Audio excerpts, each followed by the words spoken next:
name is Stefan II, and I play the bass guitar. I've been playing guitar since I was about 6 years old, and I started bass when I was around 9.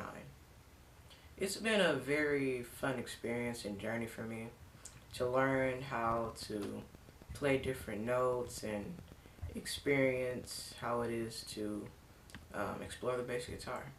So in this video, I wanted to show you a few things that I've learned and so I could share my knowledge with others. So this portion of my bass is the tuning mechanisms. These make sure that the strings are in the correct tuning. So if I were to make these tighter, it would pull the strings more and make the sound higher. And if I were to lower them, they would make them looser and it would make the sound lower.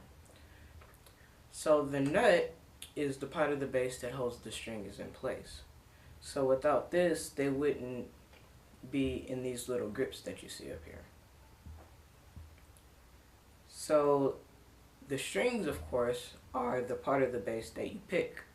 These are what gives the guitar its sound. The frets are the different areas on the bass where it makes different sounds. So if I were to hit a G note here, it'll sound different to where if I hit an A note here.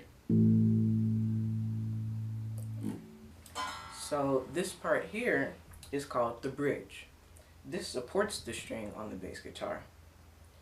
These knobs here control the volume of the bass. So if I were to turn them one way, it'll make the bass louder. If I were to turn it the opposite, it will make the bass quieter. Now that I've showed you a little about the bass, I'm going to play a few tunes and I want you to see if you can name any of them.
So I really do appreciate you listening to me play my bass guitar, and I hope to see you on tour.